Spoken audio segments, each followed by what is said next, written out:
ان ربی قریب مجیب، اس کو پورے احساس کے ساتھ، شوق کے ساتھ، محبت کے ساتھ کہیں، ان ربی قریب مجیب، پورے یقین کے ساتھ، تاکہ آپ کی دعاؤں کے اندر ایک اثر پیدا ہو جائے، دعائیں قبول ہو جائیں۔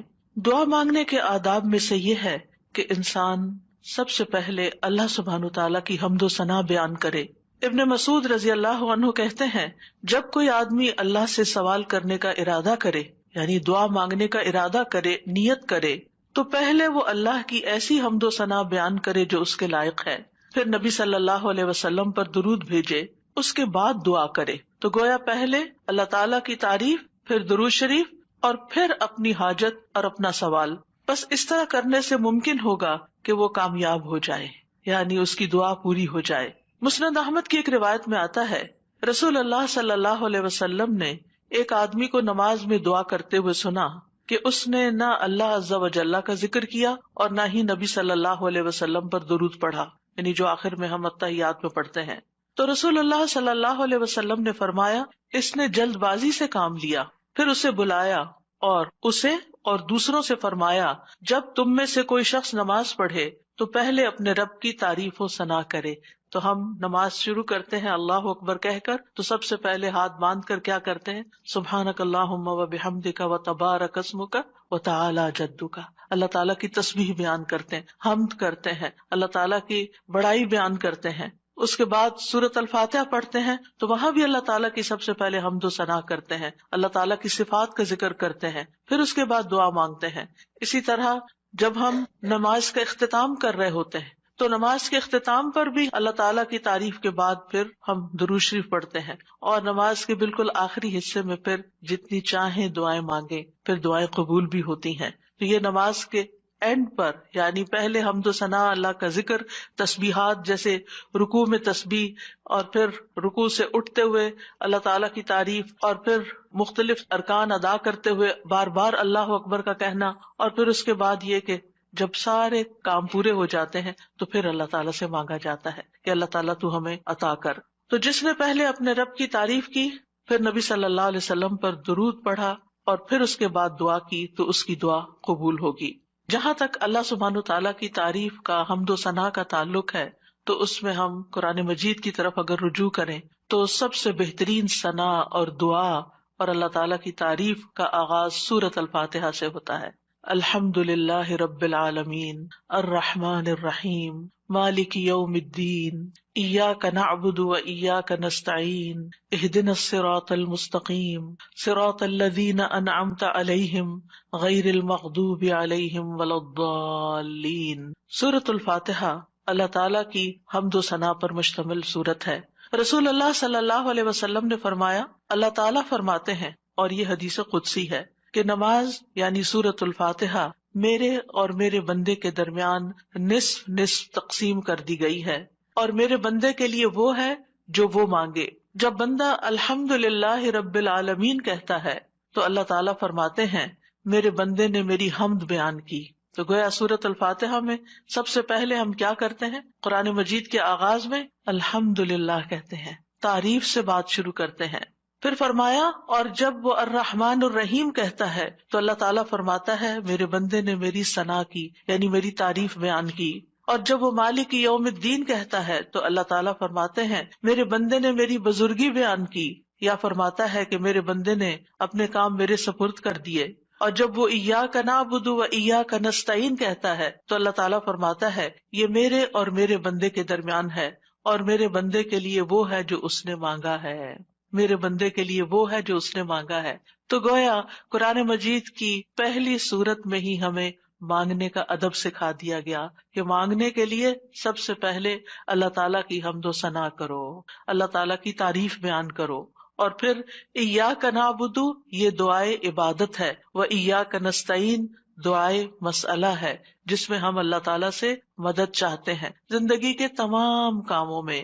اور پھر جب بندہ اہدنا الصراط المستقیم آخر تک کہتا ہے تو اللہ تعالیٰ فرماتا ہے، یہ میرے بندے کے لیے ہے، اور میرے بندے کے لیے وہ ہے جو اس نے مانگا۔ اور یہاں ایک اور بات قابل غور ہے کہ مانگنے کی چیزوں میں سب سے پہلی چیز ہدایت ہے، رہنمائی ہے، دین کے معاملات میں بھی، دنیا کے معاملات میں بھی۔ ہم ہر قدم پر اللہ تعالیٰ کی رہنمائی کے محتاج ہیں.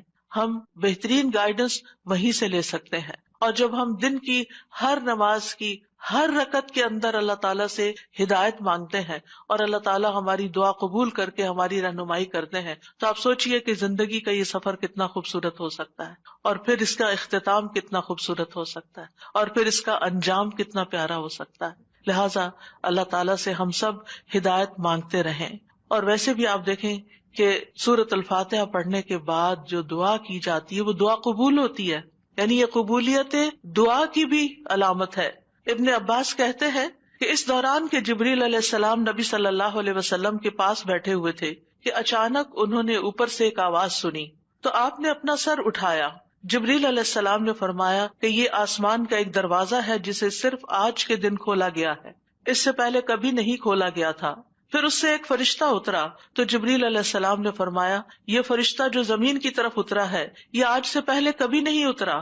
پھر اس فرشتے نے سلام کیا اور کہا کہ آپ کو 2 نوروں کی خوشخبری ہے جو آپ کو دیے گئے اور آپ سے پہلے کسی نبی کو نہیں دیے گئے، ایک سورۃ الفاتحہ اور دوسری سورۃ البقرہ کی آخری 2 آیات.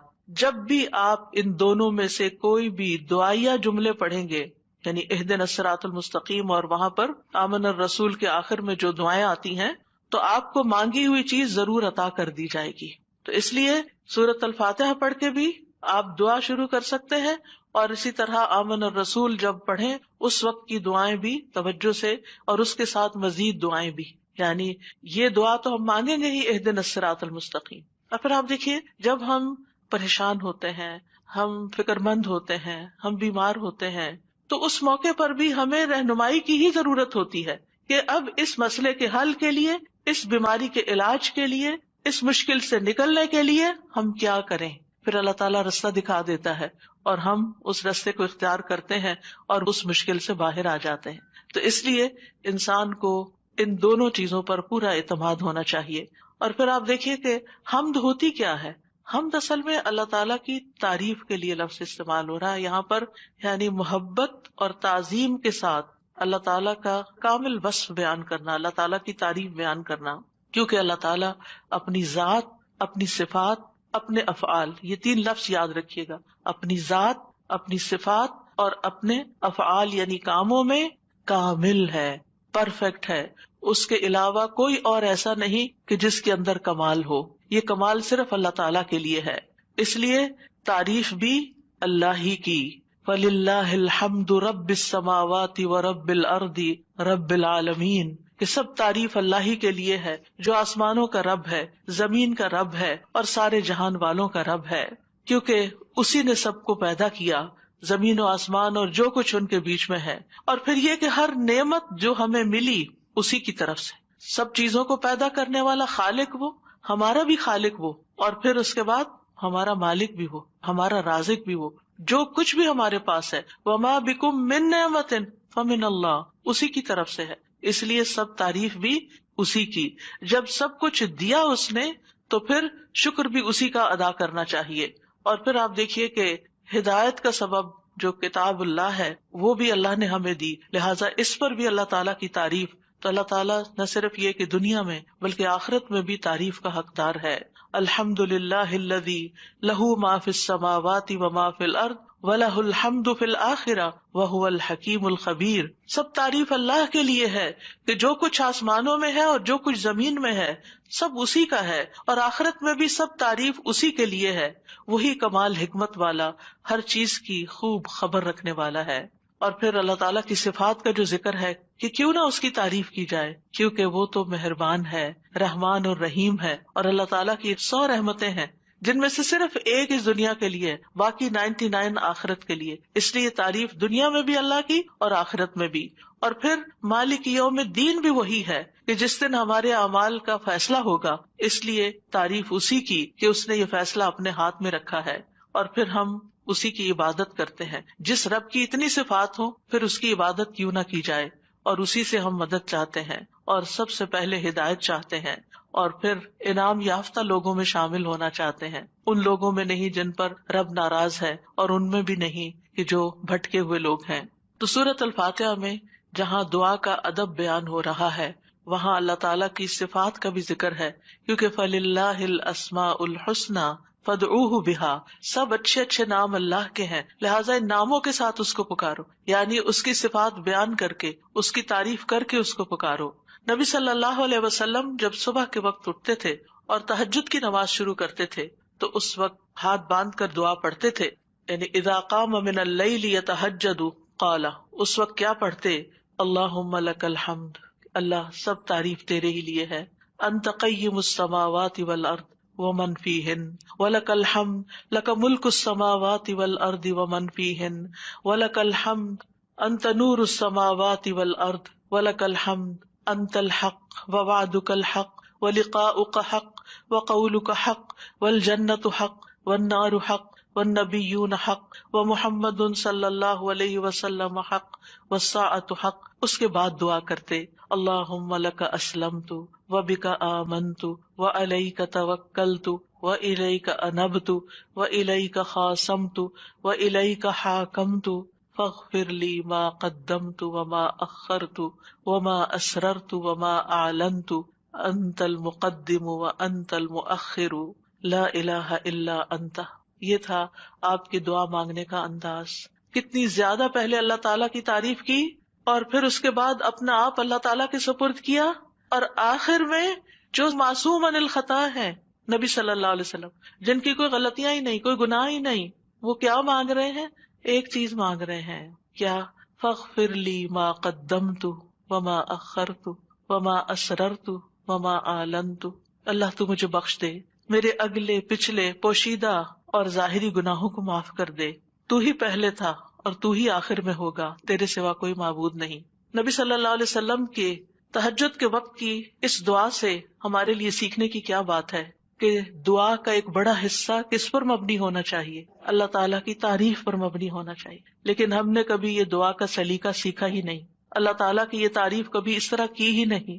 ہمیں صرف اپنا آپ ہی یاد رہتا ہے، صرف اپنے مسائل یاد رہتے ہیں، صرف اپنی پریشانیوں کا ذکر رہتا ہے، اللہ تعالیٰ کی حمد و ثنا ہم بھولے رہتے ہیں۔ اور پھر یہ کہ اللہ سبحانہ و تعالیٰ کی حمد و ثنا کا حق ادا نہیں ہو سکتا جتنی بھی ہم کریں، اس لیے جو اللہ کے پیارے بندے ہوتے ہیں وہ اللہ تعالیٰ کی حمد و ثنا میں زیادہ وقت لگاتے ہیں۔ تو آج سے جو سیکھنے کی بات ہے، جو ٹیک ہوم میسج ہے، وہ یہ کہ ہم اگر چاہتے ہیں کہ اللہ تعالیٰ ہماری مشکلات آسان کرے، ہمیں بخش دے دنیا میں بھی اور آخرت میں بھی، تو پھر اللہ کی تعریف بیان، اللہ کی توحید بیان کریں، اللہ تعالیٰ کی حمد بیان کریں، اللہ تعالیٰ کی تکبیر بیان کریں، اللہ تعالیٰ کی تسبیح بیان کریں۔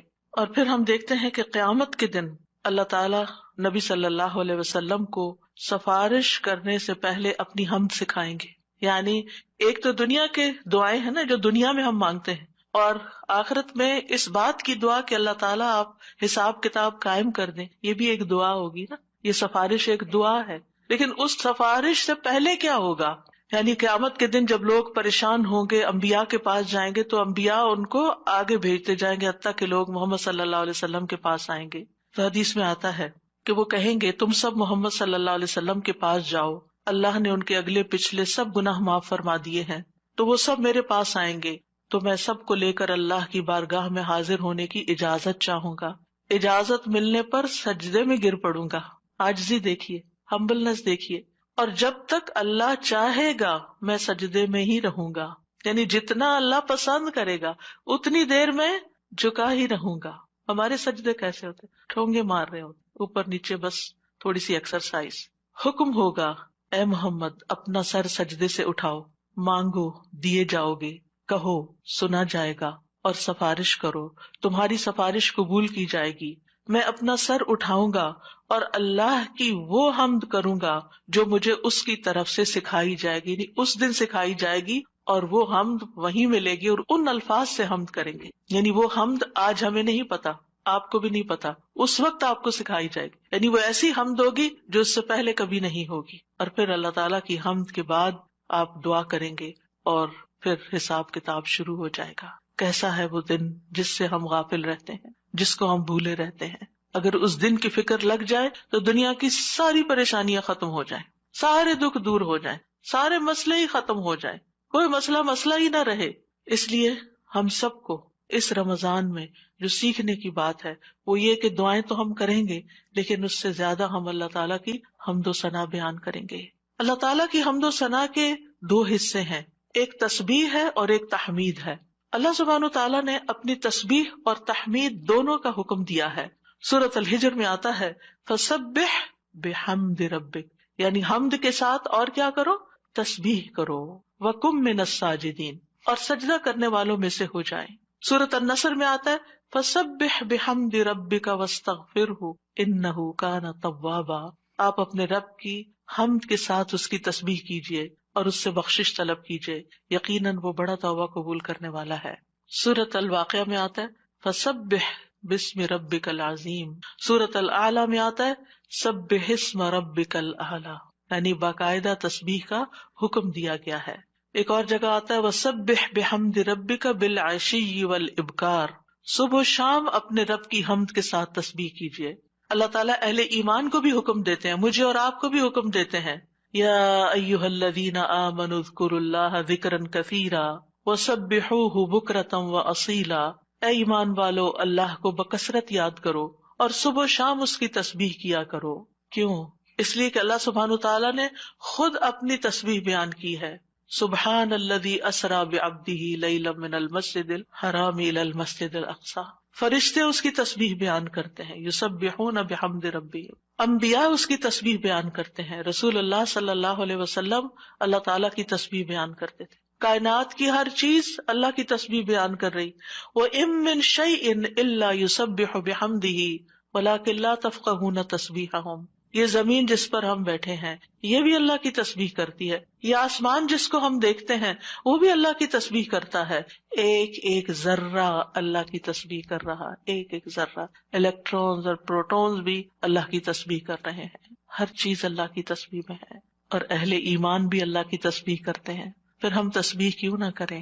کیا چیز ہمیں روکے ہوئے ہے؟ کس وجہ سے ہم تسبیح میں کوتاہی کرتے ہیں؟ ایک اور جگہ پر آتا ہے تسبح لہ السماوات السبع والارض ومن فیہن، ساتوں آسمان اور زمین اس کی تسبیح کرتے ہیں اور جو بھی ان میں ہے، پرندے بھی اللہ کی تسبیح بیان کرتے ہیں، بجلی کی کڑک بھی اللہ کی تسبیح بیان کرتی ہے، داؤد علیہ السلام کے ساتھ پہاڑ اور پرندے بھی تسبیح کیا کرتے تھے، فرشتے بھی تسبیح کرتے ہیں، اور حاملین عرش اللہ سبحانہ تعالیٰ کی ہر وقت تسبیح و تحمید میں لگے رہتے ہیں۔ الذین یحملون العرش ومن حولہ یسبحون بحمد ربہم، کیا زبردست کام ہے ان کا، جن کو سب سے اعلیٰ ترین ڈیوٹی دی گئی ہے کہ وہ عرش الہی کو اٹھا کے رکھے۔ وہ فرشتے جو عرش اٹھائے ہوئے ہیں اور جو اس کے ارد گرد ہیں، سب اپنے رب کی حمد کے ساتھ اس کی تسبیح بیان کرتے ہیں۔ قیامت کے دن بھی وہ ایسا ہی کریں گے۔ وَتَرَى الْمَلَائِكَةَ حَافِّينَ مِنْ حَوْلِ الْعَرْشِ يُسَبِّحُونَ بِحَمْدِ رَبِّهِمْ، اس دن آپ دیکھیں گے کہ فرشتے عرش کے گرد حلقہ باندھے اپنے رب کی تعریف کے ساتھ تسبیح کر رہے ہیں، اور عبادت کے آغاز میں بھی اور اختتام پر بھی، دن کے آغاز پر بھی اور دن کے اختتام پر بھی ہمیں تسبیح کا حکم ہے۔ تمام مخلوقات کے رزق کی کنجی ہے تسبیح، اللہ تعالیٰ کے محبوب ترین کلمات ہیں سبحان اللہ والحمد للہ ولا الہ الا اللہ واللہ اکبر۔ اللہ سبحانہ تعالیٰ کو ہم سے زیادہ کوئی چیز محبوب نہیں۔ رسول اللہ صلی اللہ علیہ وسلم نے فرمایا ہم سے بڑھ کر کوئی چیز اللہ تعالیٰ کو زیادہ محبوب نہیں، لہذا تسبیح اور حمد دونوں ہی ہونی چاہیے۔ تسبیح سے تقدیر بھی بدل جاتی ہے۔ یونس علیہ السلام کو کس بنا پر اتنی بڑی مشکل سے نجات ملی؟ فلولا ان کان من المسبحین للبث فی بطنہ الی یوم یبعثون، اگر یہ بات نہ ہوتی کہ وہ تسبیح کرنے والوں میں سے تھا تو یقیناً وہ اس کے پیٹ میں، یعنی مچھلی کے پیٹ میں اس دن تک رہتا جس میں لوگ اٹھائے جائیں گے، یعنی اگر وہ تسبیح نہ کرتے تو اس مشکل سے نجات نہ ملتی۔ تو بہت سی مشکلات سے نجات کا ذریعہ ہے تسبیح کرنا، اور وہ اپنی تسبیح میں کیا پڑھتے تھے؟ لا الہ الا انت سبحانک انی کنت من الظالمین۔ یہ تسبیح دل کی گھٹن اور سینے کی تنگی کا علاج بھی ہے۔ جب حالات مشکل ہو جائیں، دل غم سے بھر جائیں، سینے کے اندر گھٹن محسوس ہونے لگے، کوئی چیز اچھی نہ لگے تو تسبیح شروع کر دیں، لوگوں کی باتیں آپ کو پریشان کریں تو تسبیح شروع کر دیں۔ وَلَقَدْ نَعْلَمُ أَنَّكَ يَضِيقُ صَدْرُكَ بِمَا يَقُولُونَ فَسَبِّحْ بِحَمْدِ رَبِّكَ وَكُن مِّنَ السَّاجِدِينَ وَاعْبُدْ رَبَّكَ حَتَّى يَأْتِيَكَ الْيَقِينُ۔ ہم جانتے ہیں کہ بے شک آپ کا سینہ اس سے تنگ ہوتا ہے جو باتیں وہ کرتے ہیں، اور ایسا ہوتا ہے، ہم سب کے ساتھ بھی ہوتا ہے کہ خاص طور پر ہمارے دین کے رستے پر آنے کی وجہ سے جب لوگ باتیں کرتے تو ہمیں پریشانی لاحق ہوتی، لوگوں کی باتیں ہرٹ کرتی ہیں. تو اس کا علاج کیا ہے؟ اس کا علاج اپنے آپ کو ڈیفینڈ کرنا نہیں ہے، اپنی صفائیاں بیان کرنا نہیں ہے، جواباً اٹیک کرنا نہیں ہے. بد اخلاقی کے جواب میں بد اخلاقی کوئی نیکی نہیں ہوتی، اس کے جواب میں اپنے رب کی طرف رجوع کرنا ہے، اس کی تسبیح کرنی. اللہ تو پاک ہے، میں تو گناہگار ہوں، مجھ پہ اگر لوگ باتیں کرتے بھی ہیں تو میرا قصور ہو سکتا ہے، لیکن ساری پاکی تو تیرے ہی لیے ہے، ساری تعریف تو تیرے ہی لیے ہے. اور پھر سجدوں کی کثرت. پھر اسی طرح اگر انسان کے اندر بخل کے جذبات ہو، کچھ خرچ کرنے کو دل نہ چاہتا ہو، خوف آتا ہو، رات کا خوف ہو، دشمن کا خوف ہو، ڈر لگے، تو ایسی صورت میں بھی انسان کو تسبیح پڑھنی چاہیے. سبحان اللہ والحمد للہ ولا الہ الا اللہ واللہ اکبر. اور ویسے بھی ایک دفعہ سبحان اللہ اور الحمد للہ کہنے سے زمین و آسمان بھر جاتا ہے. اتنا بڑا اجر و ثواب ہے اس کا، یعنی معمولی چیز نہیں ہے. رسول اللہ صلی اللہ علیہ وسلم نے فرمایا، اور سبحان اللہ اور الحمد للہ کہنے سے زمین و آسمان کی درمیانی فضا بھر جاتی ہے. گناہ جتنے بھی ہوں تسبیح اور تحمید کہنے سے معاف ہو جاتے ہیں. عرش الہی کے گرد بھی ان کلمات کی بھنبھناہٹ ہوتی ہے، یعنی وہاں بھی تسبیح پڑھی جاتی ہے. تسبیح پڑھنے والوں کے چہروں پر رونق آ جاتی ہے، حمد سے خیر و برکات نصیب ہوتی ہیں. امام ابن قیم کہتے ہیں، جو ہمیشہ تسبیح کرتا ہے اس کے چہرے کے خطوط چمک اٹھتے ہیں، یعنی اس کا چہرہ روشن ہو جاتا ہے. اور جو ہمیشہ حمد پڑھتا ہے اس کے اوپر مسلسل خیرات و برکات اترتی رہتی ہیں. تو دونوں چیزیں مل جائیں تو چہرے کی رونق بھی ملے گی اور اس کے ساتھ ساتھ اللہ تعالیٰ کی طرف سے رحمتیں بھی آئیں گی. اور فرمایا، جو ہمیشہ استغفار کرتا رہتا ہے اس کے لیے بند دروازے کھل جاتے ہیں. جن چیزوں میں رکاوٹ آئی ہوئی ہوتی، ہم اکثر شکایت کرتے رہتے ہیں اس چیز میں بندش ہے، اس میں بندش ہے. ان ساری بندشوں کا علاج تسبیح و تحمید میں ہے، لیکن ہم بھولے رہتے ہیں. ہم صرف پریشان رہتے ہیں اور پریشان ہو کر ذکر کرنا بھی بھول جاتے ہیں. اور یہ تو دنیا کے فائدے ہیں نا، لیکن قیامت کے دن میزان میں یہ کلمات بہت بھاری ہوں گے. آپ صلی اللہ علیہ وسلم نے ایک موقع پر اپنے ہاتھ سے 5 کا اشارہ کیا کہ یہ میزان میں بہت بھاری ہوں گے، کس قدر بھاری ہوں گے. اور پھر فرمایا، سبحان اللہ والحمد للہ ولا الہ الا اللہ واللہ اکبر. اور 5ویں چیز، مسلمان کا فوت ہونے والا نیک بیٹا، اس کا باپ ثواب کی امید کے ساتھ اس پر صبر کرے. تو یہ 5ویں چیز ہے. یعنی اگر کسی والد یا والدہ یا والدین دونوں کا جوان بیٹا فوت ہو جائے اور وہ نیک بھی ہو، جس سے یہ توقع ہو کہ ہمارے مرنے کے بعد وہ ہمارے لیے دعائیں کرے گا، لیکن انسان اللہ کی خاطر صبر کر لیتا ہے، تو یہ صبر میزان میں بہت زیادہ وزنی ہو جائے گا. اور قیامت کے دن سب سے زیادہ بہترین بندے وہ ہوں گے جو دنیا میں سب سے زیادہ حمد کرنے والے ہوں گے. اللہ کی تسبیح اور تحمید کے مسنون کلمات بھی ہیں جو نبی صلی اللہ علیہ وسلم نے خود سکھائے. آپ صرف اتنا بھی پڑھ سکتے ہیں، سبحان اللہ سبحان اللہ سبحان اللہ. آپ نے دیکھا ہوگا کچھ لوگوں کی گفتگو کا تکیہ کلام ہوتا ہے سبحان اللہ، اور دوسری بات میں وہ سبحان اللہ کہہ رہے ہوتے ہیں. اور خاص طور پر سبحان اللہ سورج طلوع ہونے اور غروب ہونے سے پہلے 100 بار پڑھا جائے تو یہ 100 اونٹوں سے زیادہ بہتر ہے. پھر اسی طرح سبحان اللہ کا مطلب کیا ہے کہ اللہ تعالیٰ پاک ہے. کس چیز سے؟ ہر نقص سے اور ہر عیب سے، ہر شبیہ سے، ہر مثیل سے. نہ کوئی اس جیسا ہے، نہ کوئی اس کی مثال ہے، یعنی ہر ایک میں نقص ہے، صرف اللہ ہی کامل ہے.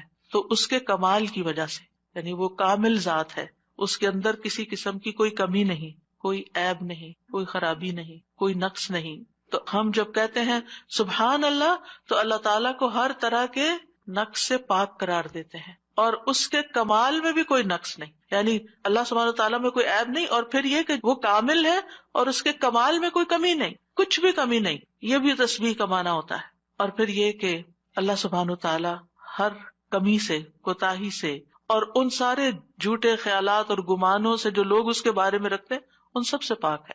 اور اللہ سبحانہ تعالیٰ کی طرف ہم کوئی شر بھی منسوب نہیں کرتے. اللہ تعالیٰ ہر طرح کے شر سے بھی پاک ہے.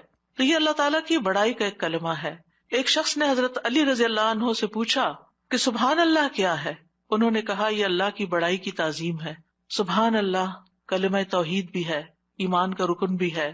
ابن قیم کہتے ہیں تسبیح اللہ سبحانہ تعالیٰ کی ثنا اور تعریف ہے. یہ تعظیم، پاکیزگی اور تنزیہ پر مشتمل ہے.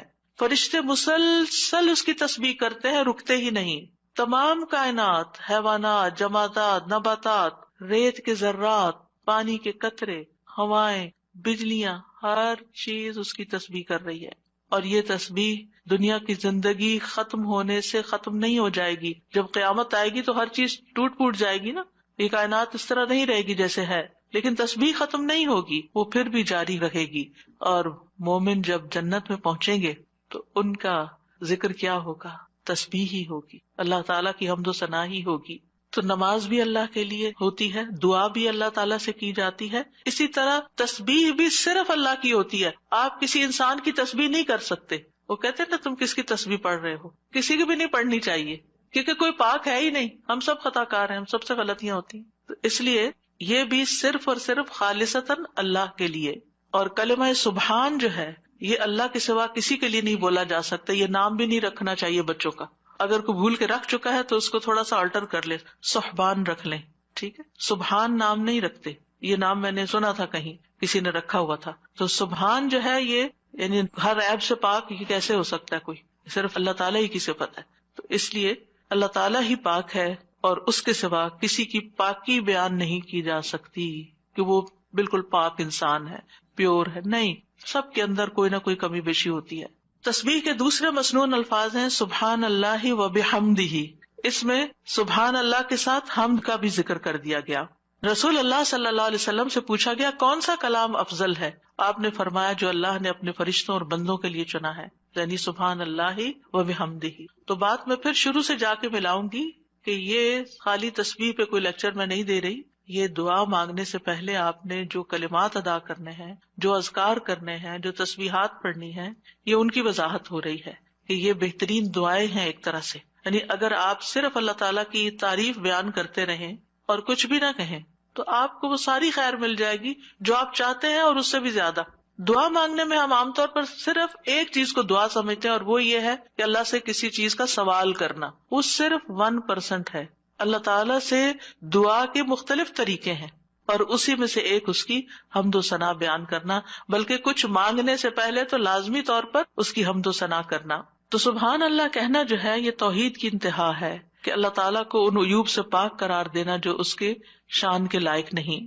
اور پھر یہ کہ کوئی بھی چیز جو اللہ تعالیٰ کی عظمت کے خلاف ہے، کوئی بات، کوئی کام، کوئی اشارہ، کوئی چیز، ان سب کو بھی نگیٹ کرنا. اب اس میں آپ دیکھیں کہ ہم ایک طرف سبحان اللہ کہتے ہیں کہ اللہ تعالیٰ ہر عیب سے پاک ہے، دوسری طرف کہتے ہیں وبحمدہ اور اس کی تعریف بیان کرتا ہوں. یعنی ایک میں ہم نگیٹ کرتے ہیں ہر برائی کو، اس سے ہر عیب کو، اور دوسرے میں ہم اس کی صفات بیان کرتے ہیں، اس کی تعریف کرتے ہیں. تو تعریف مکمل ہی تب ہوتی ہے جب آپ تسبیح بھی کریں اور حمد بھی کریں. تو سبحان اللہ کو الحمدللہ کے ساتھ ملا کر پڑھنے کی فضیلت زیادہ ہے. یعنی ویسے تو آپ صرف سبحان اللہ سبحان اللہ سبحان اللہ بھی کہہ سکتے ہیں، لیکن یہ آدھی بات ہے. لیکن جب آپ کہتے ہیں سبحان اللہ و بحمدہ، ابن تیمیہ کہتے ہیں کہ تسبیح تحمید کا ساتھی ہے، یہ ساتھ ہی آنی چاہیے، یعنی تعریف بھی ساتھ ہونی چاہیے.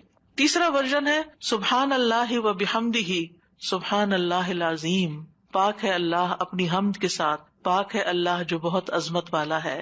رسول اللہ صلی اللہ علیہ وسلم نے فرمایا 2 کلمے ایسے ہیں جو زبان پر ہلکے ہیں، میزان میں بہت بھاری ہیں اور رحمان کو بہت محبوب ہیں، اور وہ ہیں سبحان اللہ و بحمدہ سبحان اللہ العظیم. اور اس میں بھی ہم دیکھتے ہیں کہ اللہ تعالیٰ کی پاکی بھی بیان ہو رہی ہے، تعریف بھی ہو رہی ہے، اور اس کی عظمت کا بھی بیان ہے. یہاں ایک اور چیز کا اضافہ ہو گیا، یعنی وہ اتنا عظیم ہے کہ ہماری عقل اس تک پہنچ ہی نہیں سکتی، ہم اس کی عظمت کا احاطہ ہی نہیں کر سکتے. ابن جریر کہتے ہیں العظیم سے مراد وہ ہستی ہے جس کی مخلوق تعظیم بجا لاتی ہے، اس سے ہیبت رکھتی ہے، اس سے ڈرتی ہے. ہم یہ کیوں کہتے ہیں سبحان اللہ العظیم؟ اللہ تعالیٰ کے تو بہت سے نام ہیں، بہت سی صفات ہیں. یہ اصل میں ہم اپنی کم مائگی کا اعتراف کر رہے ہوتے ہیں کہ اللہ آپ اتنے بڑے ہیں کہ ہم تو آپ کی تعریف کا حق ہی ادا نہیں کر سکتے. اور یہ ایک حقیقت ہے، ہم حق ادا نہیں کر سکتے. ہم اللہ تعالیٰ کی عظمت کو پا ہی نہیں سکتے، وہ ہمارے گمان سے کہیں بڑا ہے. یعنی جتنا بڑا آپ اس کو خیال کریں وہ اس سے بھی آگے. وہ اپنی ذات میں بھی عظیم ہے اور اپنی صفات میں بھی عظیم ہے. پھر ایک اور ورژن ہے سبحان اللہ والحمد للہ ولا الہ الا اللہ واللہ اکبر. اللہ پاک ہے، اسی کی تعریف ہے، اس کے علاوہ کوئی معبود نہیں ہے اور اللہ سب سے بڑا ہے. نبی صلی اللہ علیہ وسلم نے فرمایا جب تم سبحان اللہ کہو گے تو اللہ تعالیٰ کہے گا تم نے سچ کہا، جب تم الحمدللہ کہو گے تو اللہ تعالیٰ فرمائے گا تم نے سچ کہا، جب تم لا الہ الا اللہ کہو گے تو اللہ تعالیٰ فرمائے گا تم نے سچ کہا، جب تم اللہ اکبر کہو گے تو اللہ تعالیٰ فرمائے گا تم نے سچ کہا. لیکن ہم نے کبھی آج تک سوچا کہ ہم جو کہہ رہے ہیں اللہ تعالیٰ کیا جواب دے رہے ہیں؟ سبحان اللہ والحمدللہ ولا الہ الا اللہ واللہ اکبر. یعنی ایک طرف ہم اللہ تعالیٰ کو پاک قرار دیتے ہیں، پھر اس کی تعریف بیان کرتے ہیں اس کی تمام صفات کمال و جمال کے ساتھ، پھر اللہ تعالیٰ کی توحید بیان کرتے ہیں لا الہ الا اللہ کہہ کر، اور پھر اللہ اکبر کہہ کر کیا کہتے ہیں کہ اللہ تعالیٰ سب سے بڑا معبود، سب سے بڑا ہے. یعنی سب سے بڑے کا کیا مطلب ہے؟ جن بھی چیزوں سے ہم امپریس ہو جاتے ہیں، جن کی بڑائی اور ہیبت ہمارے دل میں آ جاتی ہے، جن کے بارے میں ہمارا یہ عقیدہ یہ خیال بن جاتا ہے کہ یہ بڑی چیز ہے، اللہ ان سب سے بڑا ہے. یعنی اللہ کے مقابلے میں یا اللہ سے بڑھ کر کسی اور کی بڑائی ہے ہی نہیں، اور ہمارے دل میں بھی نہیں ہونی چاہیے، وہ نکل جانی چاہیے. جب ہم اللہ اکبر کہتے ہیں تو ہمیں واقعی اللہ کو بڑا مانتے ہوئے کہنا چاہیے، صرف زبان سے الفاظ نہیں دہرانے. بعض اوقات ہم کسی کے پاس بہت دولت دیکھتے ہیں یا سنتے ہیں کہ اچھا اتنا، پچھلے دنوں ایسے ہی کسی کے بارے میں گزرتے گزرتے میں نے دیکھا کہ ان کے پاس فلاں چیز 500 کروڑ کی ہے. ان کا اچھا، اب کتنے ہی لوگ ہوں گے کہ جو دیکھ دیکھ کے واو کر رہے ہوں گے کہ 500 کروڑ، ہوئے ہوئے ہوئے. یہ انسان کی کمزوری ہے. اپنے جیسے انسانوں کے پاس اگر کوئی چیز دیکھتا ہے، اگر آپ کہیں کہ فلاں کے پاس ایک گھر بھرا ہوا سونے کا ہے، ان کا اچھا، ہم دوسروں کے مال و دولت سے امپریس ہو جاتے ہیں. پھر اسی طرح ہم کسی کے علم، کسی کی ڈگریاں، اس کے پاس 4 PhD ہے، اچھا ہم متاثر ہو جاتے ہیں، فلاں اتنا بڑا، فلاں یونیورسٹی کا پروفیسر ہے، فلاں سائنٹسٹ ہے، فلاں شاعر ہے، فلاں ڈاکٹر ہے. کسی بھی مجلس میں بیٹھ کے آپ لوگوں کی گفتگو کو دیکھیں کہ لوگوں کی بڑائی سے ان کے دل کتنے بھرے ہوئے ہوتے ہیں اور ان کی باتوں کو کتنے غور سے سنتے ہیں. پھر کیا ہم واقعی اللہ تعالیٰ کو بھی ایسی اہمیت دیتے ہیں اور اسی عظمت کے احساس کے ساتھ ہم اللہ تعالیٰ کی تعریف کر رہے ہوتے ہیں یا صرف الفاظ دہرا رہے ہوتے ہیں؟ تو اللہ سبحانہ تعالیٰ سب عقل رکھنے والوں سے بڑی عقل رکھتا ہے، سب حکمت والوں سے بڑا حکیم ہے، سب رزق رکھنے والوں سے بڑا رازق ہے، غنی ہے، القدیر ہے، العزیز ہے، الرحیم ہے. پھر ایک اور ورژن ہے تسبیح کا، سبحان اللہ و بحمدہ استغفر اللہ و اتوب الیہ. میرے خیال ہے ایک ہمارا کارڈ بھی ہے تسبیحات کا، اویلیبل ہے الحمدللہ. تو آپ یہ کارڈ ضرور لے لیجئے اور اس کارڈ سے کم از کم یہ سارے ورژنز آپ کو انشاءاللہ مل جائیں گے کہ مختلف الفاظ میں ہم اللہ تعالیٰ کی تسبیح کرتے رہیں جو ہمیں رسول اللہ صلی اللہ علیہ وسلم نے سکھائے ہیں. ہمیں وہ پتہ ہونے چاہیے. اگر ہمیں یاد نہیں، ہمیں سیکوینس نہیں معلوم، سیکوینس تو ہم نے خود ہی بنایا ہے، یعنی ہم پھر مس کر جاتے ہیں نا جب کوئی چیز رینڈملی پڑھ رہے ہوتے ہیں ادھر ادھر سے. لیکن جب ایک چیز آپ کے سامنے ہوگی تو اس کو بھی اس طرح نہیں پڑھنا کہ بس ایک پنسورے کی طرح بس آپ اس کو ایک وظیفے کی کتاب بنا لیں. اس کو بھی ٹھہر ٹھہر کے پڑھنا ہے، محسوس کر کر کے پڑھنا ہے کہ اللہ واقعی بڑا ہے. تو 5واں جو ورژن ہے وہ ہے سبحان اللہ و بحمدہ استغفر اللہ و اتوب الیہ. میں اللہ کی پاکیزگی بیان کرتا ہوں، اس کی حمد کے ساتھ میں اللہ سے بخشش کا طلبگار ہوں اور اسی کی طرف رجوع کرتا ہوں. حضرت عائشہ کہتی ہیں کہ رسول اللہ صلی اللہ علیہ وسلم کثرت سے یہ فرمایا کرتے تھے، سبحان اللہ و بحمدہ استغفر اللہ و اتوب الیہ. حضرت عائشہ کہتی ہے میں نے پوچھا اے اللہ کے رسول، میں آپ کو دیکھتی ہوں آپ بکثرت یہ پڑھتے رہتے ہیں. تو آپ نے فرمایا میرے رب نے مجھے خبر دی ہے کہ میں جلد ہی اپنی امت میں ایک نشانی دیکھوں گا اور جب میں اس کو دیکھ لوں تو بکثرت کہوں. یعنی اللہ تعالیٰ کی طرف سے مجھے حکم ملا ہے، وہ نشانی میں دیکھ چکا ہوں. اذا جاء نصر اللہ والفتح ورأیت الناس يدخلون فی دین اللہ افواجا فسبح بحمد ربک واستغفرہ. اب یہاں ایک اور چیز کا اضافہ ہو، تسبیح بھی، حمد بھی، اور پھر استغفار بھی. اور اسی پر وہ آیت بھی ہے فاستغفروہ ثم توبوا الیہ ان ربی قریب مجیب. تو اللہ تعالیٰ کی حمد و ثنا کے ساتھ ہمیں استغفار بھی کرنا چاہیے، ساری مشکلات انشاءاللہ آسان ہو جائیں گی. 6 تسبیح، سبحان اللہ و بحمدہ عدد خلقہ ورضا نفسہ وزنۃ عرشہ ومداد کلماتہ. پاکیزگی ہے اللہ کی اس کی تعریفوں کے ساتھ، اس قدر جتنی کہ اس کی مخلوق ہے، اتنی کہ وہ اس سے راضی ہو جائے، اور اس کے عرش کے وزن کے برابر، اور اس قدر جتنی کہ اس کے کلمات کی روشنائی ہے. رسول اللہ صلی اللہ علیہ وسلم حضرت جبیریہ کے پاس سے نکلتے ہیں صبح کی نماز ادا کرنے کے لیے. وہ اپنی جائے نماز پر بیٹھی ہوئی تھی، پھر دن چڑھے واپس انہی کے پاس تشریف لاتے ہیں، وہ وہیں بیٹھی ہوئی تھی. آپ نے فرمایا جس وقت میں تمہارے پاس سے گیا ہوں تم اسی طرح بیٹھی ہو. انہوں نے عرض کیا جی ہاں. نبی صلی اللہ علیہ وسلم نے فرمایا میں نے تمہارے بعد ایسے 4 کلمات 3 بار کہے ہیں کہ اگر تمہارے آج کے کہے ہوئے کلمات کو ان کے ساتھ وزن کیا جائے تو ان کلمات کا وزن زیادہ ہوگا، اور وہ ہیں سبحان اللہ و بحمدہ عدد خلقہ و رضا نفسہ و زنۃ عرشہ و مداد کلماتہ. اللہ سبحانہ و تعالیٰ کی حمد و ثنا، سبحان اللہ و بحمدہ، تسبیح حمد کے ساتھ کتنی دفعہ؟ عدد خلقہ، اس کی مخلوقات کی تعداد کے برابر، یعنی جتنی بھی اللہ کی مخلوقات ہیں آپ جانتے ہیں کتنی؟ گن سکتے ہیں؟ گن ہی نہیں سکتے. اگر ہم صرف اپنی انگلی کا ایک پور لگائیں مٹی کے اوپر اور اس کے ساتھ جتنے ذرات آئے ہم وہ بھی نہیں گن سکتے، ہم وہ بھی نہیں گن سکتے. اور ہر ذرے کے اندر، ہر ایٹم کے اندر پھر الیکٹران پروٹون وغیرہ جو کچھ ہے اس کو گننا چاہیں تو گن ہی نہیں سکتے، ہم نہیں گن سکتے. وما یعلم جنود ربک الا ہو، صرف وہی جانتا ہے تعداد مخلوقات کی. یہ ستارے، یہ سیارے، یہ گیلیکسیز، یہ زمین، یہ آسمان، یہ سمندر، یہ پہاڑ، ہم تو اس پوری کائنات میں صرف ایک ڈاٹ کے اوپر بیٹھے ہوئے ہیں، اور اس زمین کے اندر جو کچھ ہم اس کو بھی نہیں گن سکتے، کہاں یہ کہ باقی کتنی مخلوقات ہیں. تو اس کا یہ مطلب نہیں کہ میں ایک دفعہ سبحان اللہ کہتا ہوں تو اتنی دفعہ ہو جاتا ہے میرا، یہ نہیں ہے اس کا مطلب. اس کا مطلب یہ ہے کہ اللہ سبحانہ و تعالیٰ کی اتنی زیادہ تعریف ہے، وہ اتنی تعریف کے لائق ہے، یعنی وہ اتنی تعریف ڈیزرو کرتا ہے جتنی مخلوقات کی تعداد ہے. اور آپ کو معلوم ہے وَإِن مِّن شَيْءٍ إِلَّا يُسَبِّحُ بِحَمْدِهِ، کوئی چیز ایسی نہیں جو اس کی تسبیح نہ کر رہی ہو. تو سبحان اللہ و بحمدہ عدد خلقہ، یعنی ان ساری مخلوقات کے ساتھ میں بھی شریک ہو رہا ہوں جو اللہ کی تسبیح میں لگی، ایک ایک ذرہ اللہ کی تسبیح کر رہا ہے. تو اس کے لیے تو نہ کوئی کاؤنٹ ہے نہ نمبر ہے، گن ہی نہیں سکتے. ہم 100 دانوں کی تسبیح لے کے خوش ہو جاتے ہیں، ہم تسبیح کر رہے ہیں. ایک 100 دفعہ پڑھ لینا، کوئی 100 دفعہ پڑھ لیا، اپنے آپ کو ہی تسلی دے دیتے ہیں. اس کو کیا پرواہ ہماری 100 دفعہ کی اگر ہم خلوص کے ساتھ نہیں پڑھتے. اس کی تو پوری کائنات اور کائنات کی ہر چیز. آپ ذرا باہر نکلے آج اور جب ڈرائیو کر کے جا رہے ہوں تو دائیں بائیں درختوں کو دیکھیں، پتوں کو دیکھیں، چڑیوں کو دیکھیں.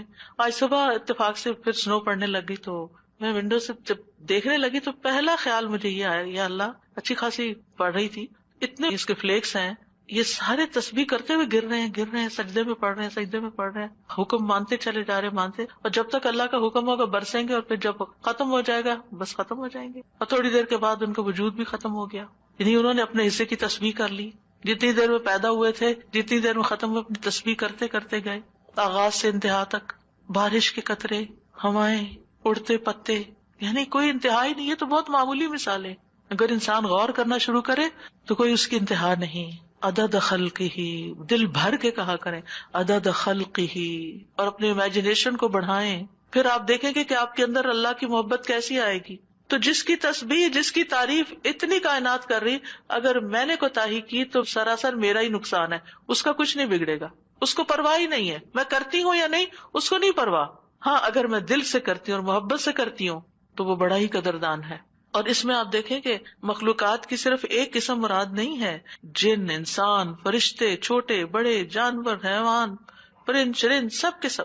پھر اس کے بعد ورضا نفسی ہی، اور اس کے نفس کی رضا کے مطابق، یعنی جس سے وہ راضی ہو جائے، جتنی اس کے نفس کی رضا ہے، جتنی اللہ تعالیٰ اپنی ذات کے لیے تسبیح کو پسند کرتا ہے. یعنی میرے پاس تو الفاظ ہی نہیں، کیونکہ اللہ کی رضا کیا ہے؟ وَرِضْوَانُ اللَّهِ اکبر، سب سے بڑی چیز ہے اللہ کی رضا.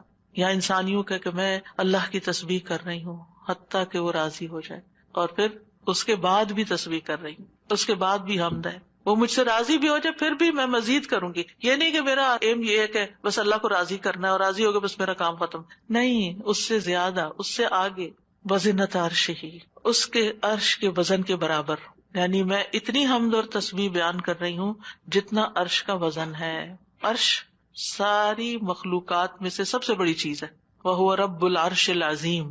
ابو ذر کہتے ہیں نبی صلی اللہ علیہ وسلم نے فرمایا، اے ابو ذر، کرسی کے مقابلے میں 7 آسمان اس طرح ہیں جیسے بیابان زمین میں کوئی چھلا پڑا ہوا ہو. پھر کرسی کے مقابلے میں عرش کا حجم اتنا ہے جیسے اس چھلے کے مقابلے میں بیابان کا وجود ہے. سبحان اللہ. اگر کرسی جو وسع کرسی السماوات والارض ہے، اس کی حیثیت اتنی ہے عرش کے سامنے جیسے زمین و آسمان کی کرسی کے سامنے، تو پھر عرش کتنا بڑا ہوگا.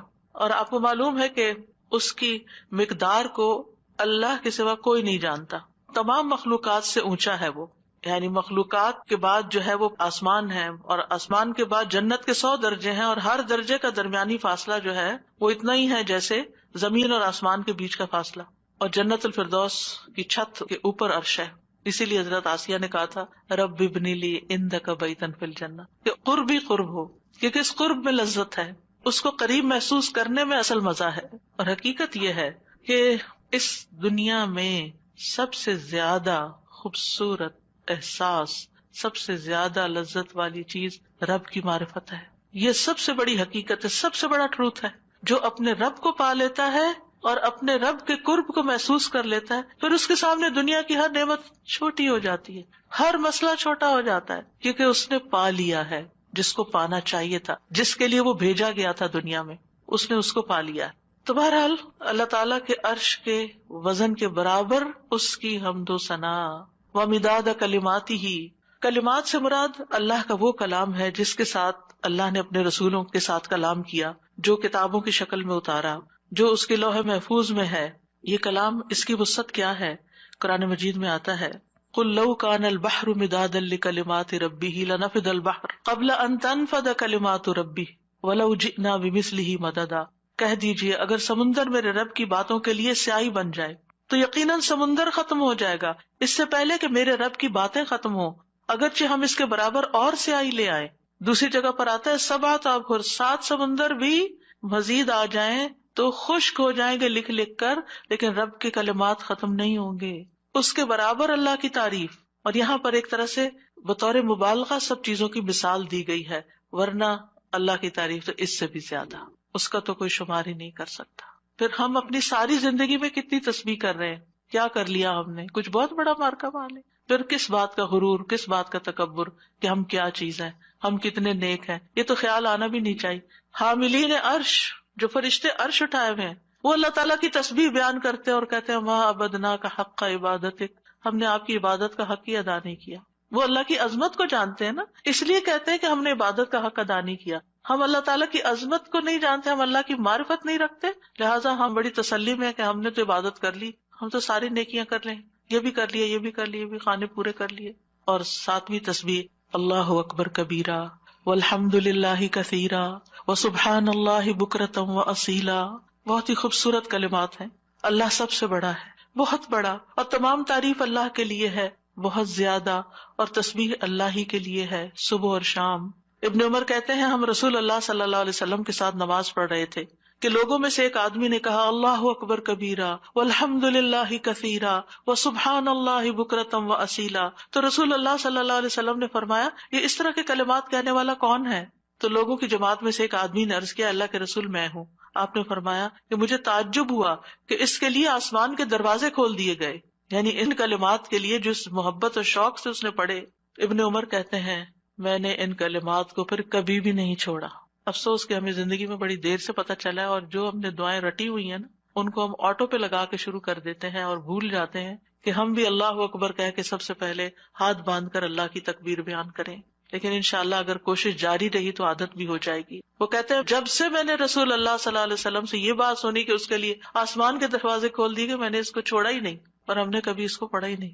علم ہونے اور نہ ہونے میں بہت بڑا فرق ہے.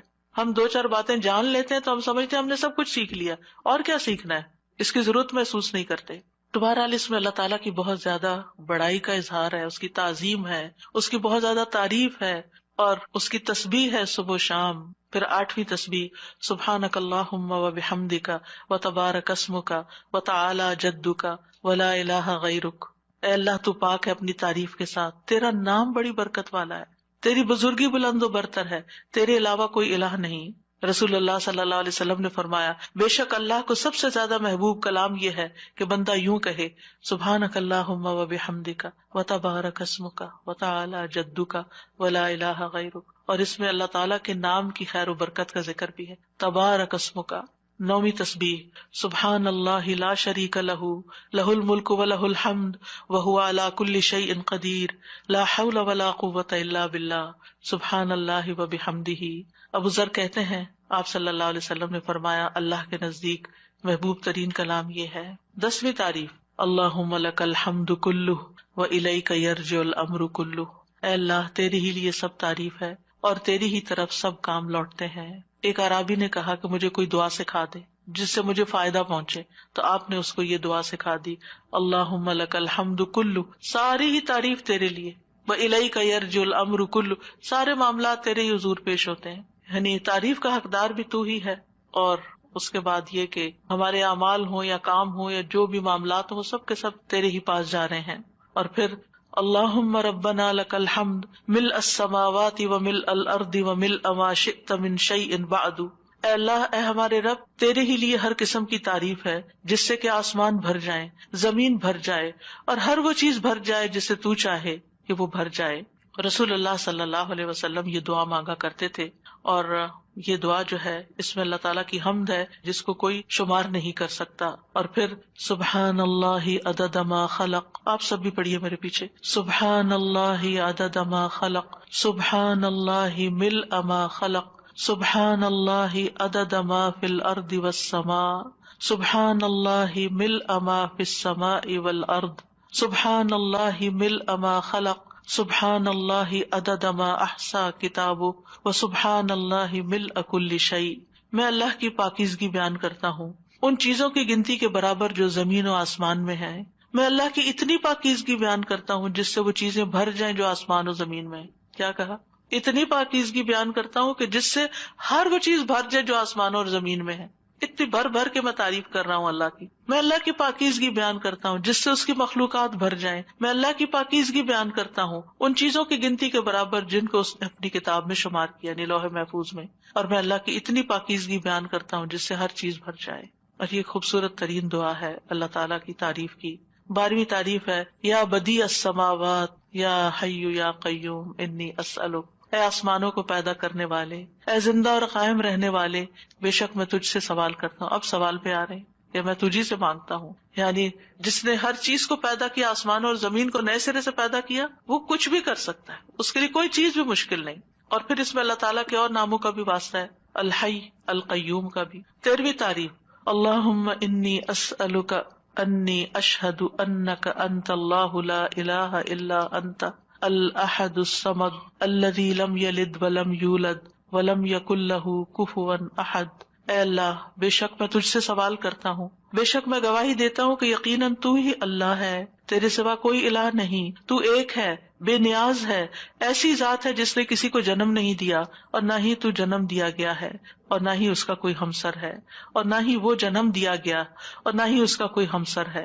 یہ وہ کلمات ہیں کہ جن کے بارے میں آپ صلی اللہ علیہ وسلم نے فرمایا تم نے اللہ سے اس کا وہ نام لے کر مانگا ہے کہ جب اس کے اس نام کے ساتھ سوال کیا جاتا ہے تو وہ عطا کرتا ہے، یعنی وہ دیتا ہے تمہیں، اور جب اس کے ساتھ دعا کی جاتی ہے تو قبول فرماتا ہے.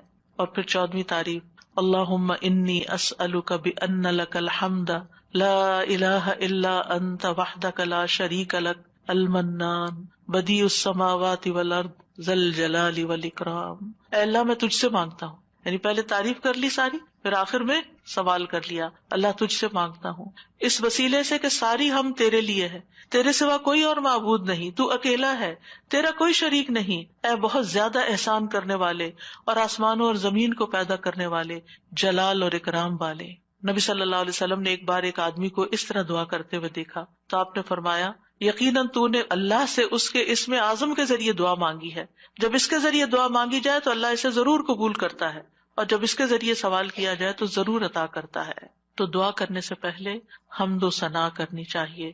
پہلی دفعہ احساس ہوا استاذہ کہ ایسے ہی ہم دل میں اللہ تعالیٰ سے باتیں کرتے ہیں نا، تو ایسے ہی بس بے دھڑک ایک دعا کرنا شروع کی اور ایک دم I just stopped in my tracks. میں نے کہا سبحان اللہ، مجھے تسبیح سے ادب جیسے ایک لفظ یاد رہ گیا کہ ادب بھی نہیں ہے کہ کس طرح سے مانگنا ہے. ٹھیک ہے الحمدللہ ایک ہماری ایک ہوتی ہے انفارمل کانورسیشن اللہ تعالیٰ سے، لیکن ادب اور پھر اس کے ساتھ جو ایک عاجزی اور ایک جو فارمل ایک پورا، اور اسپیشلی نماز کے اندر یہ چیز بہت زیادہ محسوس ہوئی کہ کیا پڑھ رہے ہیں اور کیسے پڑھ رہے ہیں، اس چیز کا کتنا خیال کرنے کی ضرورت ہے. تو بہت الحمدللہ فائدہ مند ہے اللہ کا. الحمدللہ. السلام علیکم سر. ہم یہ سوچتے کہ پھر گھوم کے بعد یہ دیکھ ہم صرف اپنے بارے میں سوچتے نا کہ وی وانٹ دس اور اللہ سبحانہ تعالیٰ کی تعریف جب کرنے کی بات ہوتی ہے تو پھر ہم یعنی اللہ سبحانہ تعالیٰ کی حمد و ثنا جو ہے وہ ایک طرح سے اللہ تعالیٰ کا شکر بھی ہے نا، ان ساری نعمتوں پر جو اس نے پہلے سے ہمیں دے رکھی ہیں. زندگی کی نعمت، آزادی کی نعمت، رزق کی نعمت، اولاد کی نعمت، بے شمار نعمتیں. وَإِن تَعُدُّوا نِعْمَتَ اللَّهِ لَا تُحْصُوهَا. وہ نعمتیں بھول کر پھر کوئی اور چیز چاہیے تو ایسے ہی بے ڈھنگے لوگوں کی طرح ہمیں یہ چاہیے، ہمیں یہ چاہیے، ہمیں یہ چاہیے. اونلی فوکسنگ ہم نیڈ پہ کر رہے ہوتے ہیں. اس کو آپ محسوس کریں نا کہ جیسے آپ کے بچوں کے پاس الحمدللہ دنیا کی ہر نعمت ہے، لیکن اس پر وہ آپ کا کوئی شکریہ ادا کیے بغیر یا کوئی اطاعت یا فرمانبرداری یا ایک محبت کا اظہار کیے بغیر پھر ان کو کوئی مطلب پیش آ جاتا ہے تو پھر وہ کہتے ہیں ہمیں یہ چاہیے. تو کیسا لگتا ہے؟ چاہے اپنے ہی بچے ہوں، کیسا محسوس ہوتا ہے کہ ان کو ذرا احساس نہیں کہ ہم نے ان کے ساتھ کیسے کیسے احسانات کیے ہوئے ہیں، اور ان کو صرف اس وقت ہماری یاد آتی ہے جب ان کو کوئی ضرورت پڑتی ہے. اس کے بغیر یہ ہمیں یاد بھی نہیں کرتے. ہمارا تو اس سے بھی برا حال ہے. اور وہ کیا کہ ہم اللہ تعالیٰ کا صحیح معنوں میں ذکر بھی نہیں کرتے، یاد بھی نہیں کرتے، شکر بھی ادا نہیں کرتے، اور پھر اس کے بعد صرف اس وقت اس کے پاس آتے ہیں جب ہماری کوئی ضرورت ہوتی ہے، اور اس میں بھی ادب کا خیال کیے بغیر ہم بس پھر جو ہمارا دل چاہتا ہے ہم جیسے تیسے کہہ دیتے. وہ پھر بھی سن لیتا ہے، پھر بھی عطا کرتا ہے، کیونکہ ان ربی رحیم ودود. اللہ مہربان بھی ہے، بڑی محبت کرنے والا بھی ہے.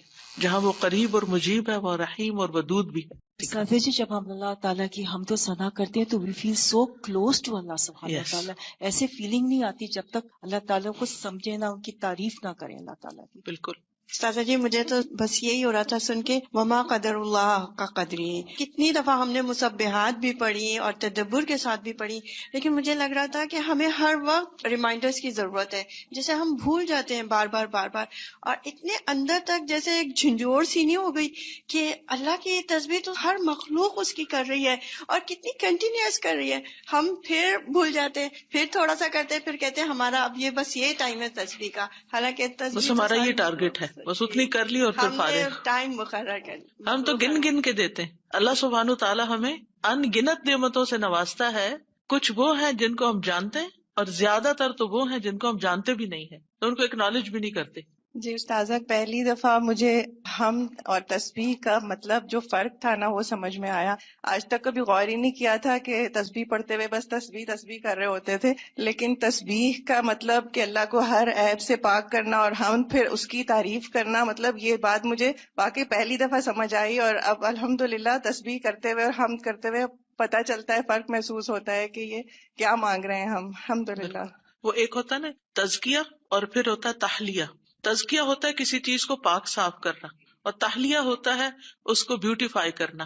تو اللہ سبحانہ تعالیٰ کو ہم ہر عیب سے پاک قرار دیتے ہیں. ہم اس بات کا اظہار کرتے ہیں کہ اس کے اندر کوئی عیب، کوئی کمی، کوئی نقص کسی قسم کے، اس کے کمال میں بھی کوئی کمی. ایک تو ویسے کوئی عیب نہیں، اور ایک ہی اتنا پرفیکٹ ہے کہ اس پرفیکشن میں کوئی کمی نہیں ہے، یعنی کہیں سے بھی کم نہیں ہے. اور پھر اس کے بعد ہم یعنی پھر تعریف بیان کرتے ہیں، پھر تحلیہ.